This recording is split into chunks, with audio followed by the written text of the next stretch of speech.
for tuning in to tbrownmedia Mondays. Sit back, enjoy the interview. Only good vibes, only good vibes. Damn, mama, that's a banger.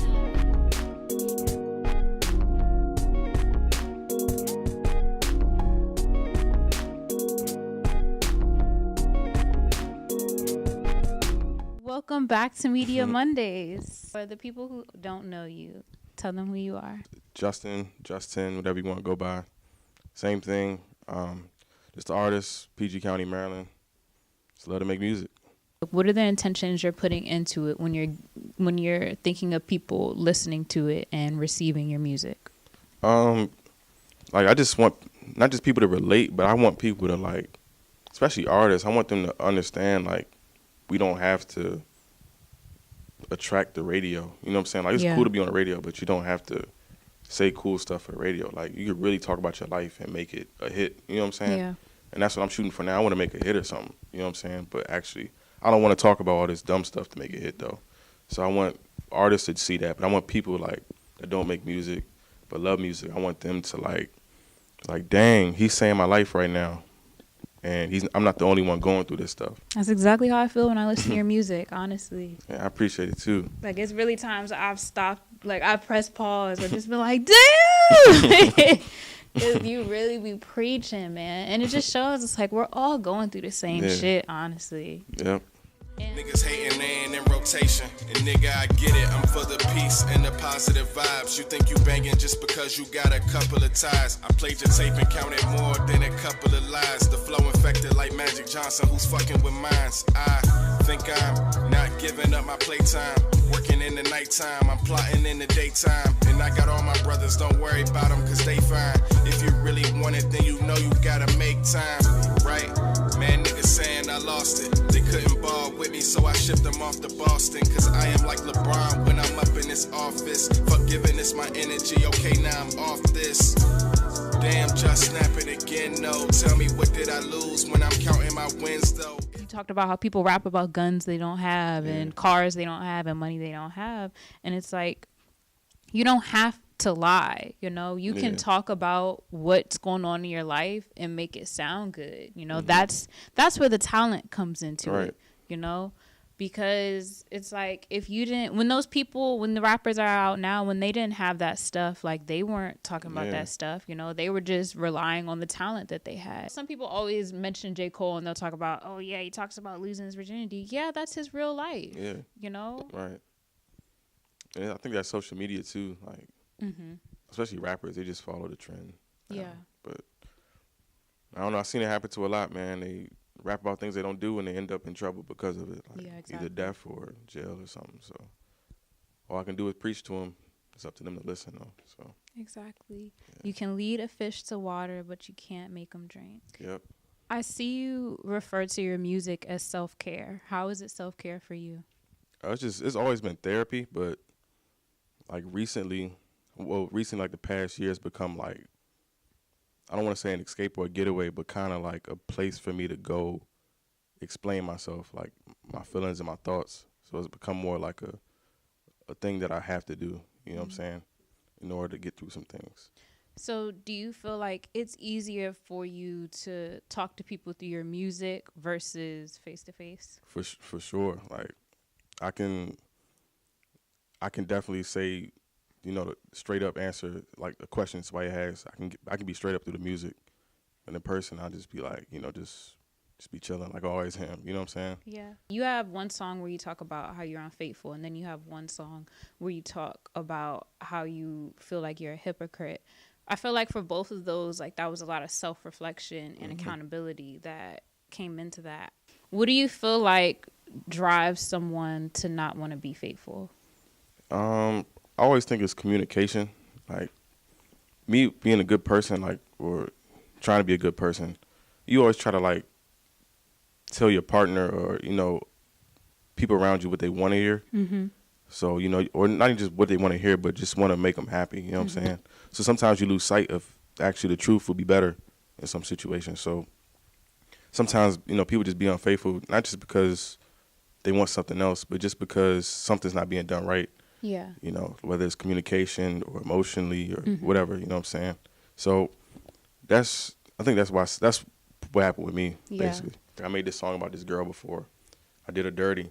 The song, her name was in the song title and everything, so I had to let her know, get her permission. But when she actually heard it, she appreciated it more because, like, not only did I bring the situation to light, but I also admitted my wrongdoings. Exactly. I think it kind of helped her out, too. For that project in general, I was just trying to get through a lot. I wouldn't say going through a lot, just trying to get through a lot. So I just felt like the first step to any problem is admitting that there is a problem. Yeah. So I definitely, with that whole project, just wanted to admit my problems, so to hopefully, better them. So one of my biggest problems was I'm a hypocrite, or was a hypocrite, I could say. Why do you think it's easier for you to talk through your music? Probably just because growing up, at the time when, everybody's like talking a lot, like as kids, I didn't really have nobody to talk to. So that's when I started making music. That's when I heard 808s and Heartbreak by Kanye West. I was like 12. I said, yo, this dude's emotional. I could do the same thing. Yeah. Drake came out, and I just started making music, and I started writing. I think I had a sidekick or something. But I just started writing songs in there to their music. Yeah. And that's it. Everything I was going through as a middle schooler went into songs, and ever since then, that's just how it's been going. I try to do that more now, talk to people, communicate about certain things, but I ain't going to force it, though. You know what I'm saying? So music is kind of like, it's your safe space. It's your journal. Yeah, it's definitely like a diary or something, for sure. Like, that's where I go. How did you have the baby with the crying face on, I know things happen, these things happen? I wish I could have found, like, a crying picture of me or something. Yeah. Or at least somebody that resembled me. But they were supposed to represent me. And then, well, not just me, but other black males. Like, we go through a lot of things, but we're, like, afraid to cry about it. Yeah. Because, that's just what society tells us. Basically, like, men aren't supposed to cry or have feelings. Which is stupid. Everybody, if you feel like you need to cry, you should cry. Let it out. Right. That's basically, that's basically what it represents. Like, it's okay to cry. And it's called I know these things happen because, they're going to happen. Like, nobody lives a perfect life. Exactly. Yep. Like, you don't have to put on, like, this macho masculine front, Like, it's honestly a scientific thing. Like, when you feel you need to cry, your body is begging for a release. Yeah. So when you're not giving yourself that release, I feel like people lash out in different ways. Yeah. That's what I love so much about your music because it's so relatable. Like, you literally just talk about your life over bomb beats with great flows. Thank you. How did you hone in on your sound? Honestly, just studying. I studied the greats, I studied artists that I aspire to be like, but not just in music, like the people they are. Yeah. So, I just study them a lot, listen to their music and just aspire to be like them. Just like, dang, how they do that? Let me try, and just do it every day. What keeps you motivated to continue making music for these past few years? Honestly, just... I want to say, like, it could be, like, right now, somebody just hit me up over my music. Stuff like that keeps me going. Yeah. Because then I know people are listening. So it's like, all right, somebody's listening. I can use this as a positive thing to do for others, too, if people are listening, whether it's 1 or, like, 1 million. So just getting that type of love just keeps me going because I know that's, like, my purpose here. So. Yeah. Your last project, This Is Goodbye, like, you didn't miss on any song. Like, literally, by the time I got to the last song, I'm like, damn, like, it's over already. Just from the moments where you have so many of these lines that just really, really hit. Like, I remember one of your songs, like, you talked about how people are just rentals. Tell me a little more about why you feel like that. Pretty much, like you said, like, it's been 4 years, and the same people you probably saw around me then as a freshman, not around, not my main core, but like just the ones that were just there. Yeah. But the main core is definitely still there. But it's just like some people you cross paths with, they just come in just to go. Everybody that comes in your life is there for a reason or a season. Yeah. And once someone fulfills your purpose in your life, like they dip off. Yep. Your latest 10 p.m. in Frostburg on your last project to the one you made 3 years ago, like the one you made 3 years ago was like cocky and like fuck all y'all niggas. You the one who spread the stories to some no names. I was on the bench, that's why I play no games. They say I wish he stopped talking about the bench, but now that shit hurt just to see somebody switch. Now people switching every day, I'm getting used to it. Rappers trying to beat me, man, I'm getting used to it. I do this shit better than anyone who do it. Tell me how she get to college, that pussy is too stupid. Hit the Mickey D's, man, I'm fucking with gang. Gary was short of money, Dre threw him his change. He said anything for my brothers, man, that's the reason I love him. If he was in the same position, I would do him the same. All these niggas out here, they be talking, you would think they bitches. Fuck it, I guess they need the attention. They not talking to you, but they always mention. Sierra said, don't let them fuck up the vision. This one recently was more, it gave me a somber vibe and like still fuck y'all niggas, but more like I feel like it's a lot of disappointment in that song. This is the final chapter. I don't know what's coming after. I'm happy I've inspired like 100 rappers. Look what I've done, man, I still can't believe it happened. I like to clear my mind at night. Hold on, shout out Gladys. They don't even love me the same. You remember Duval parties, niggas yelling my name. I was like 30 deep when I was up on the stage. Now I'm riding solo dolo, goddamn with a change. Shit, unforgiving times. I used to have all eyes, now everybody spitting rhymes. I loved you getting yours, but did you love me getting mine? Or was all the love just actually hate inside? What is it? And please be specific. Moved out to the Berg and shit was feeling too different. The ones I thought was close to me was then becoming distant. Thought my chance was in my hand, but somehow I fucking missed it. I feel like there's people in the first song that you probably don't even fuck with now. Yeah. What was your mindset going into this recent 10 p.m. in Frostburg? Like you said, like I'm glad you said it too, because I was gonna say it if you didn't.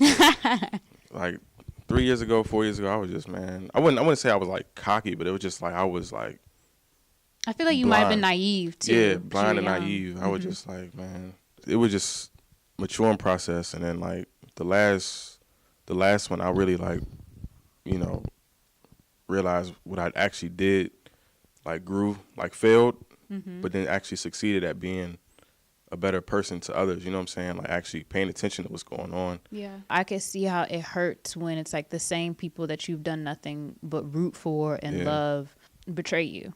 I got through it, and you know, I just have understanding. Right. And it's never no hate, you know what I'm saying? Like, still got love for anybody, you know what I'm saying? Like, that ass. Last year was all like, F them, like they want to switch, F them. But now it's just like, all right, I mean, I understand. Like, it's not your fault, it's not my fault, it's God's plan, you know what I'm saying? Like, you here to teach me a lesson for when I, you know, continue to like do what I'm doing, who to look out for, you know, what signs to look for and stuff like that. So I just actually appreciate it a lot now. I'm very more appreciative of everything that happens to me. Gratitude is the best way to attract more abundance into your life, honestly. You know, starting an organization, like that was hard, but it was for a good cause. I was like, I did more reflecting and like disappointment, of course, like disappointed that the people that left. But then it was also like, all right, like I said before, like it was just like, all right, this is a realization process. Yeah. That's what needed to happen for me to keep reaching this next level, like not in music, but in life. So it was definitely different though. Right. But it was definitely still fuck everybody.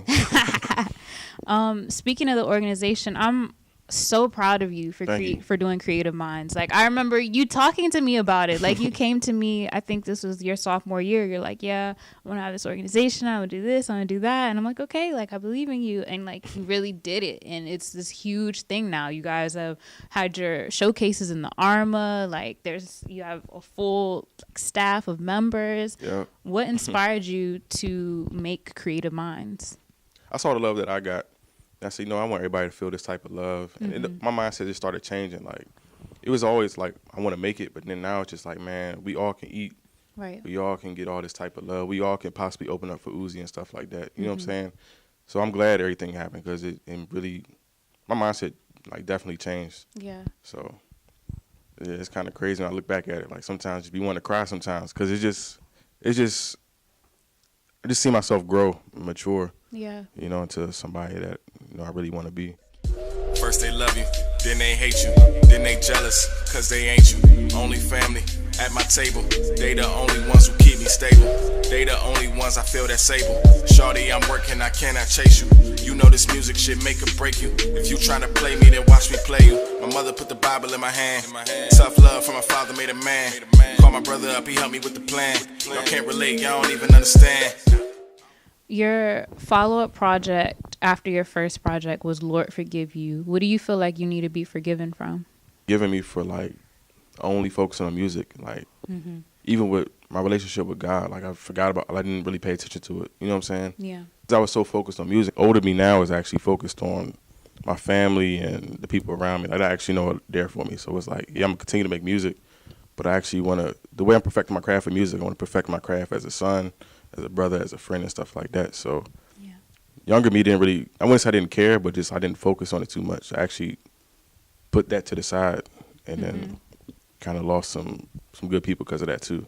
Don't focus on music too much. You know, I mean, focus on it, of course, perfect your craft, but don't forget about those around you, because it's gonna hurt in the long run. Like, you're gonna fall into a depression because music it's not set in stone. You know what I'm saying? But life is. Yes. So that's basically what Lord Forgive Me was. Like, please forgive me for all this. Like, I love making music, but I also love you too. You know what I'm saying? Facts. So, what was that moment that you knew that you needed to get back to God and that you wanted to make that project? You wanted to name that project that? Honestly, when I felt like I wanted to give up on like music for the first time, like I ever started in middle school. Like, I never felt that way. Like, I'm packing this up, I'm done. And then I don't know. I just said, let me talk to God about it. I like to meditate a lot, morning and night, especially when it's like something I don't know the answer to. It's like, I don't know what to do. Yeah. I would literally pray for signs. I don't wish, you know what I'm saying? I don't like, can you do this for me, God? I just ask for like the strength and the serenity and some signs on what to do. And he would literally send me signs, like literally stuff would just happen. I'm like, oh, okay, you setting this up for me. Yeah. And it's like, I can't get mad at asking for it. Like, I used to get mad at, like I said, like saying F them. I used to ask God, like, can you just remove this, you know, show me people's true colors. Like, I used to get mad, like, he showed me their true colors, and I get mad. Right, like that's what you asked him for. Right. So it's like, I mean, it's actually seeing it like happen. And paying attention to the signs. Once you ask for that sign and you get it, not ignoring the sign that you asked for. With your upcoming project, what is the direction that you're going with? So yeah, basically when we hit on it, self-care. Project is called self-care, actually. Basically, it's like I went into the project January. I was like, I know what I want to talk about, but I don't know how I want to go about it. Yeah. Basically, I just wrote out my feelings. That's kind of hard to do as an artist, like write how you trying to get those feelings back. But when you actually write those feelings, it's like it comes out so much easier. So it only took 30 days to write, 30 days to record, and I was done. And at the end of the day, you know, the only person that can deal with your problems is you. Yeah. Only person that could, you know, give you that crown is yourself. You know what I'm saying? So that's what I want. What is the significance of the color yellow for you?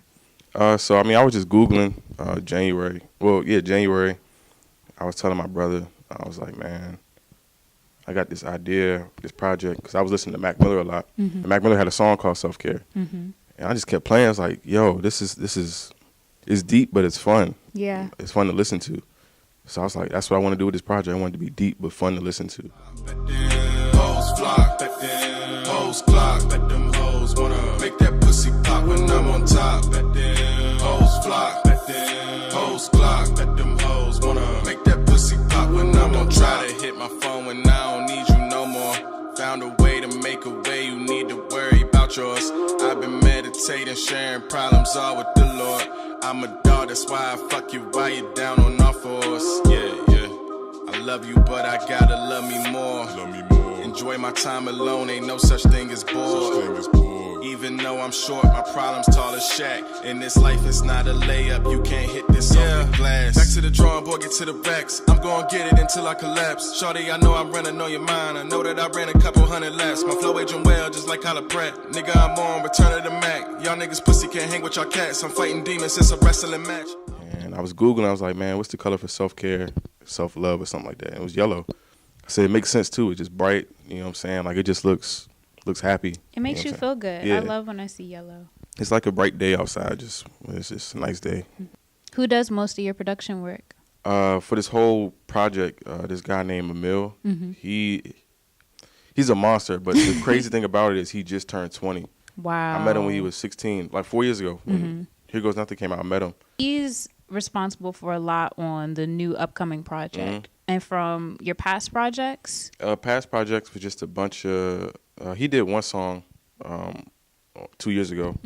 But for the most part, I mean, just people I met on YouTube or something. Wow. Wow. and just buy beats from them. You have a really great ear because your beats don't miss either. I appreciate that too.